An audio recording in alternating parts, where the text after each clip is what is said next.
Meus queridos irmãos, amada igreja, os amigos que nessa oportunidade nos ouvem. Hoje é quarta-feira, dia 13 de maio, aniversário do meu irmão Alailson. Mas, conforme eu já anunciei, durante todo esse mês estarei falando sobre família. E hoje eu quero falar sobre e a sua família, como vai? E dentro dessa proposta, um subtítulo que eu daria seria Restaurando a Família. E para tanto eu quero ler 2 Reis, capítulo 4, do versículo 8 ao versículo 37. É um texto bastante longo, mas é porque é uma história completa, então ela tem que ser lida para ser entendida. Então vamos lá, 2 Reis, capítulo 4, de 8 a 37, com um destaque para o versículo 26. Versículo 26. Diz assim a palavra de Deus: Um certo dia, passou Eliseu por Sunem, onde se achava uma mulher rica, a qual o constrangeu a comer pão. Daí, todas as vezes que passava por lá, entrava para comer. Ela disse ao seu marido: Vejo que este homem passa sempre por nós, e ele é um homem santo de Deus. Façamos-lhe, pois, em cima um pequeno quarto, obra de pedreiro, e ponhamos nele uma cama, e uma mesa, e uma cadeira, e um candeeiro, para quando ele vier à nossa casa, ficar ali. Um dia, vindo ele para ali, retirou-se para o quarto e deitou. Então disse ao seu moço Geazi: Chama-me a sunamita. Chamando-a, e ela pôs-se diante do profeta. E este dissera ao seu moço: Dize-lhes: Eis que tu nos tens tratado com muita abnegação. Que se há de fazer por ti? Haverá alguma coisa que se fale a teu favor ao rei ou ao comandante dos exércitos? E ela respondeu: Habito no meio do meu povo. Então disse o profeta: Que se há de fazer por ela? Geazi respondeu: Ora, ela não tem filho, e o seu marido é velho. E disse Eliseu: Chama. E chamando-a, ela se pôs diante dele, e disse então ao profeta: Por este tempo, daqui a 1 ano, tu abraçarás o seu filho. E ela disse: Não, meu senhor, homem de Deus, não minta para a tua serva.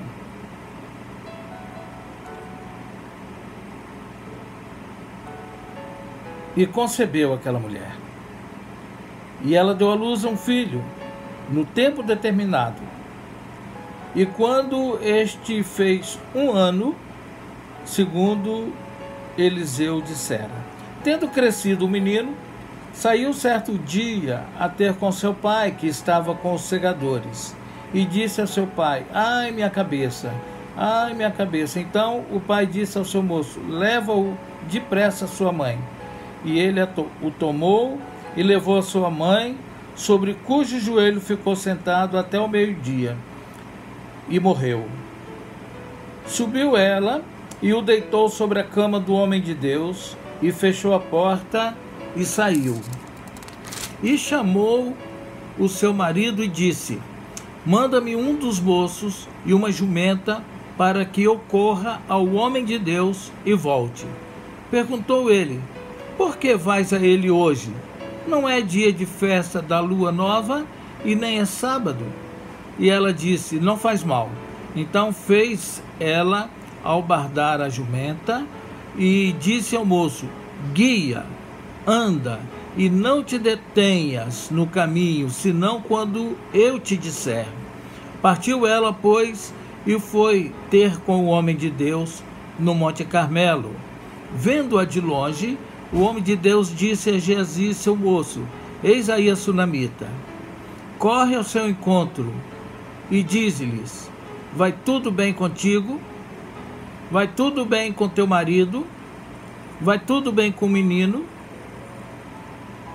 E ela respondeu: tudo bem. Chegando ela, pois, ao homem de Deus, ao monte, abraçou-lhe os pés. Então se chegou Geazi para arrancá-la. Mas o homem de Deus lhe disse: deixe-a, porque a sua alma está em amargura. E o Senhor me encobriu e não me manifestou. Disse ela: pedi eu ao meu senhor algum filho? Disse-lhe eu: não me enganes.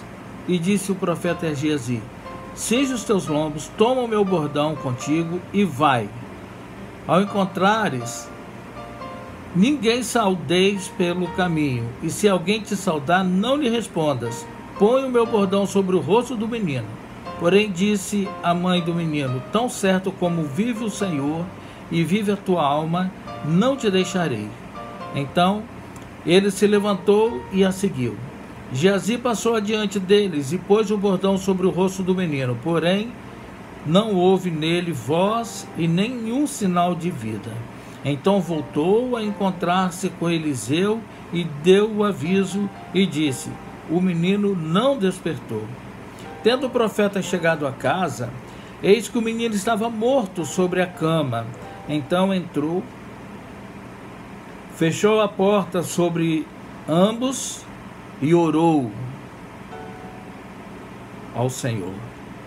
Subiu à cama, deitou-se sobre o menino e, pondo a sua boca sobre a boca dele, os seus olhos sobre os olhos dele, e a sua mão sobre as mãos dele, se estendeu sobre ele, e a carne do menino aqueceu. E então se levantou e andou no quarto uma vez para lá, e tornou a subir, e se estendeu sobre o menino, e esse espirrou 7 vezes e abriu os olhos. Então chamou Geazi e disse: chama a sunamita.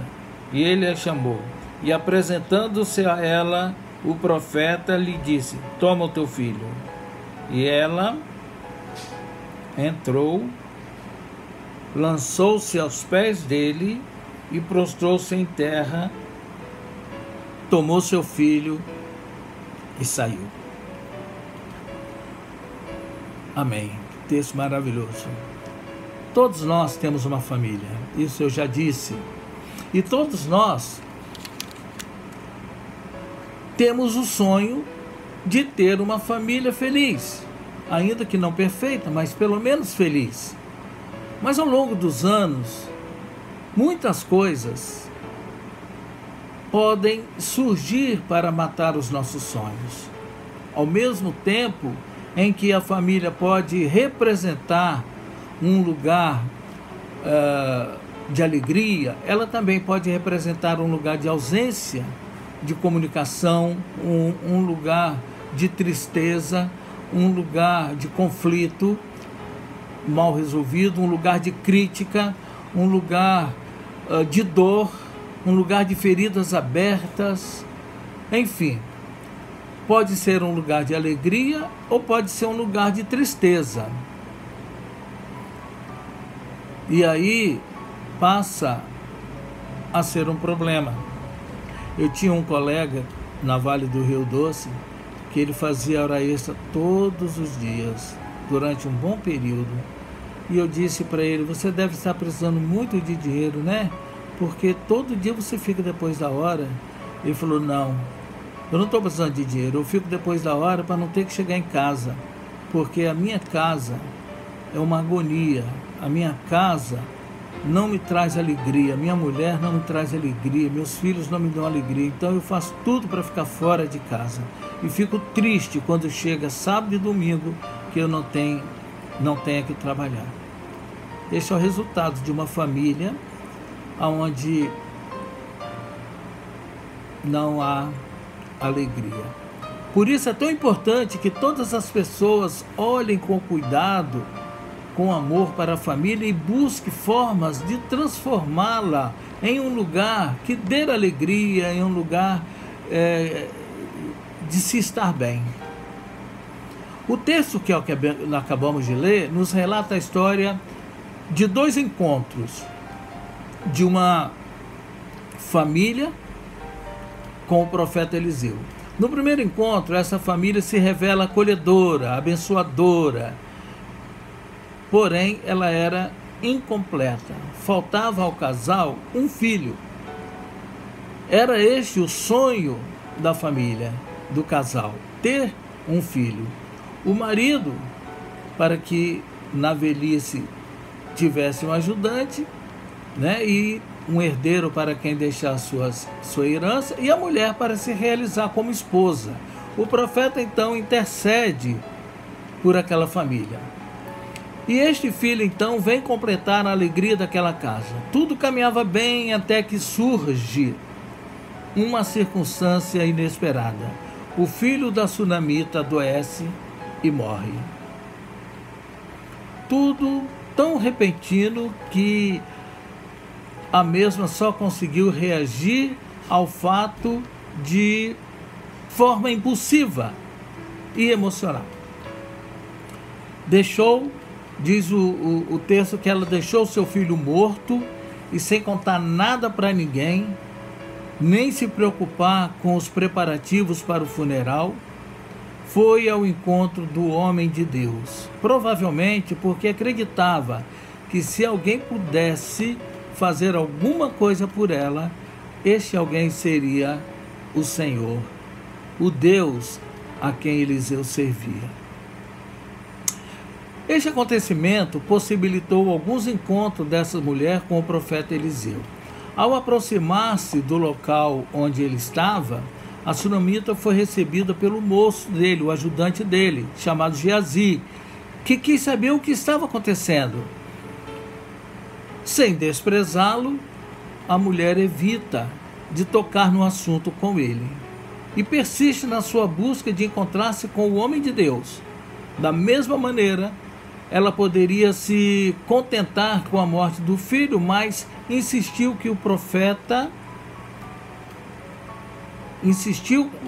com o profeta para que aquilo que Deus havia começado não terminasse da forma que estava terminando. E Eliseu então manda Geazi ir à frente, levando o seu cajado, o seu bordão, né? E Eliseu manda então na frente da sunamita, e a primeira ação em favor do seu filho não teve resultado. Precisou de uma segunda intervenção para que o milagre pudesse ocorrer. O bordão é uma vara que funciona como um cajado, como uma bengala, como um apoio para as pessoas caminharem, tá certo? Era o símbolo de apoio e foi colocado sobre o menino, mas sem nenhum resultado positivo. A ressurreição daquilo que estava morto, ou daquele que estava morto, se deu a partir do toque de Eliseu sobre o menino. O que essa experiência pode nos ensinar? Eu vejo aqui muitas lições. A primeira dela que eu vejo para aplicar nas nossas famílias, para a restauração da nossa família. Primeiro, não fale dos problemas da sua família para ninguém que não possa te ajudar. Se aquela mulher tivesse falado com o marido, olha, o menino morreu, qual seria a resposta dele? Vamos enterrar, ué. Morreu. Quantos casais falam da sua dificuldade para os seus amigos, suas amigas, dificuldade de casamento, de relacionamento, e fala para quem não pode ajudar, e aí vem aquele conselho: larga ele, larga ela, arruma um amante, acaba com isso. Mas não foi assim com a sunamita. Ela não contou o seu problema para ninguém. Quando ela chegou perto do marido, o marido: tá tudo bem com o menino? Tudo bem. Quando ela chegou perto do capataz, que ia guiar a carruagem dela: tá tudo bem com o menino? Tá tudo bem. Quando ela chegou perto de Geazi, está tudo bem com a família? Tudo bem. Mas quando ela chegou perto de Eliseu, e ele perguntou: está tudo bem? Ela disse: não, não está tudo bem. Alguém morreu na minha casa. A pergunta que fica é: o que foi que morreu na sua família? Quem morreu na sua família? Nós precisamos identificar o que morreu na nossa família e ir em busca de solução. Assim como fez aquela mulher, nós devemos apresentar a Deus todas as necessidades da nossa casa, embora muitas vezes necessitamos falar com alguém e nos aconselhar. Nós precisamos entender que o mais importante é colocar tudo primeiramente aos pés do Senhor. Também é preciso perseverar na restauração, perseverar na busca. A sunamita foi em busca do homem de Deus e disse ao empregado que foi conduzindo a charrete, ela falou assim no versículo 24: não pare até que eu mande.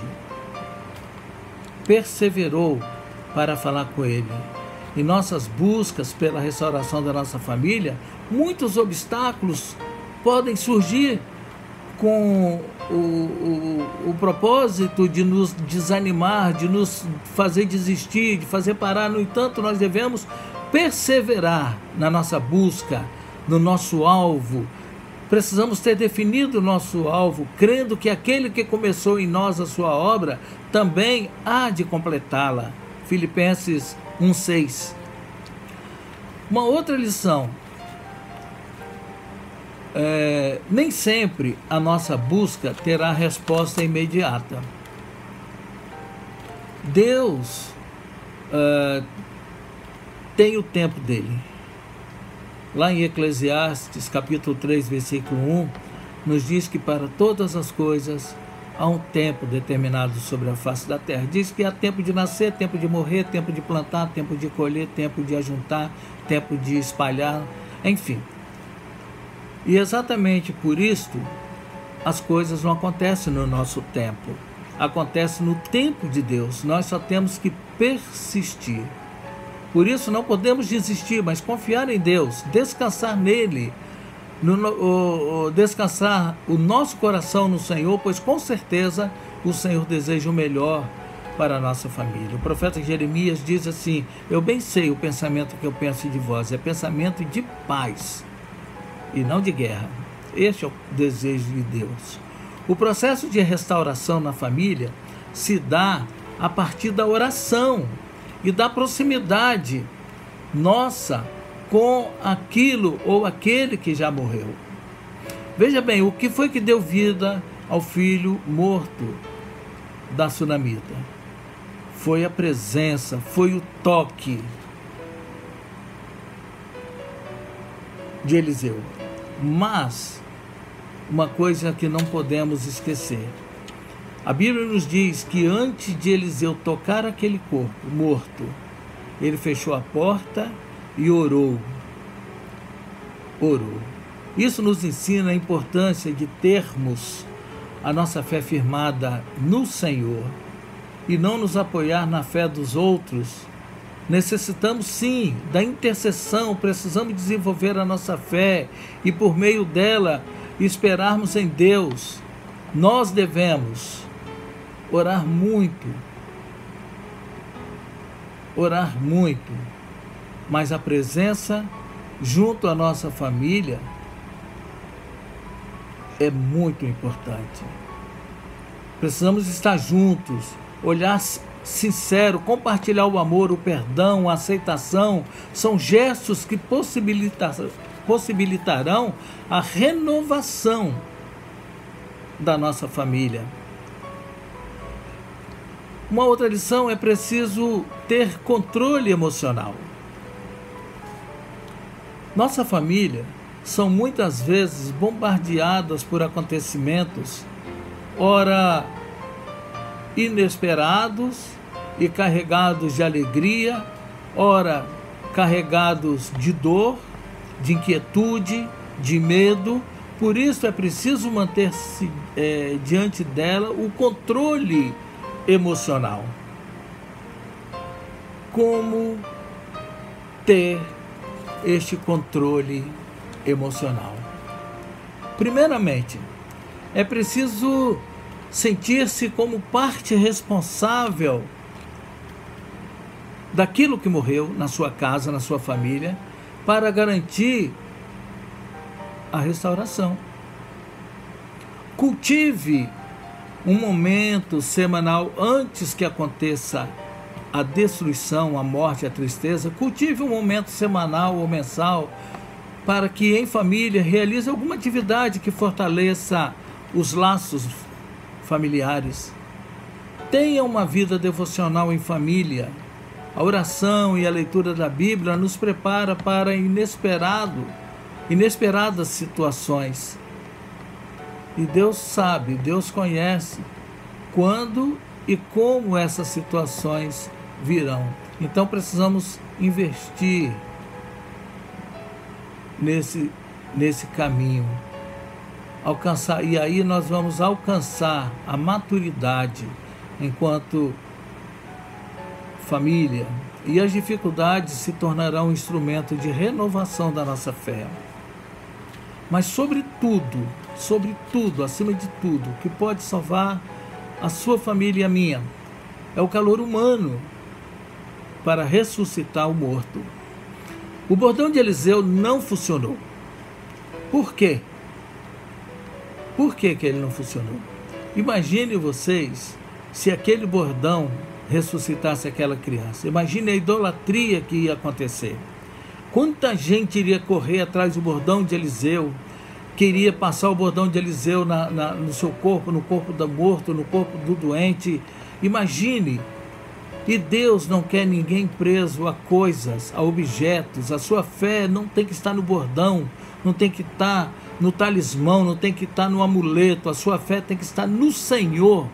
Não pode haver uma fé genuína colocada em coisas. Coisas são inanimadas, mas Deus vive e vive. Então, o bordão não funcionou.